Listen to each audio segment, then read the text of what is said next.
Through a good friend of ours, Jack and Brenda, they gathered some people together that actually all had a desire to do work in the South Pacific. We ended up creating a life group out of that. After our group had been meeting for about 4 or 5 months, we had gotten a call here at the house and to come to the hospital that our son had been in an accident. And so we went to the hospital and they put us in the back room, and we knew that wasn't good, and so we called our life group and they came and they rallied around us, and that's when they told us that Justin had passed away in a motorcycle accident.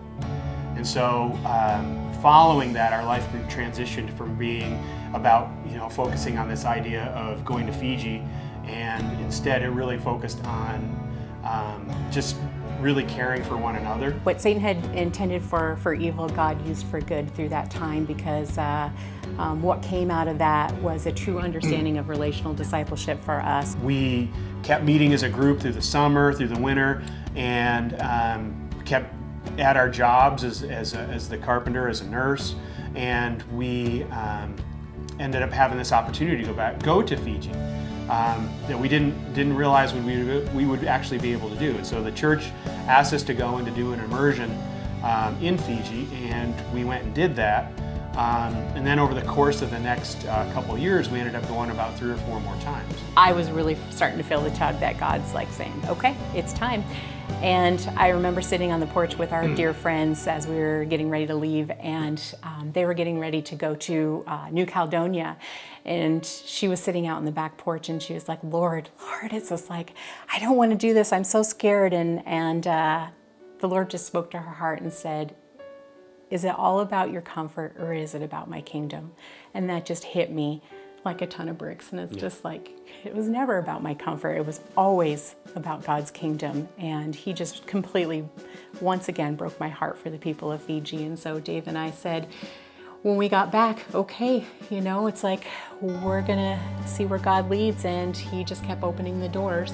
And so we said, okay, it's now or never. We're all in, and we're gonna quit our jobs, and we're gonna sell our house and all of our belongings and push all the chips into the center and give it everything we've got for the Lord, because of what he's done in our life. We can't imagine not doing his work for his kingdom.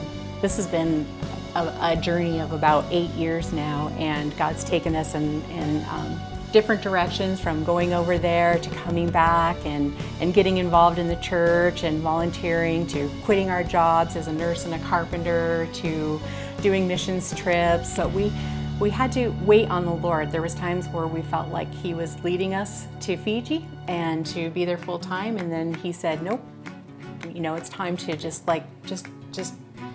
wait. And so we waited on the Lord, and 4 years now we've been working at the church, and this last time we didn't see it coming, but he said, it's time. It's time. It's time. Yeah, and I think that's one of the key points in the story, is that this is an 8-year process. And we don't know exactly what's going to happen now, but we know that our church has been fantastic with us in ways that really matter, in prayer support and love and friendship. We get to move forward and go where we believe God's leading us, where we see he's leading us, where there's evidence of that. We know that God's going to provide every step of the way, and he's showed evidence of that just as we're selling our house and our belongings and moving over there. He's just been just providing each step of the way, and it's been pretty amazing to see is when you step out in faith how God provides, and he's been amazing to us, and we're so blessed by the church, our friends, our family, and especially God.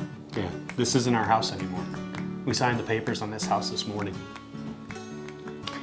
There's a lot of memories here, but it's all worth it.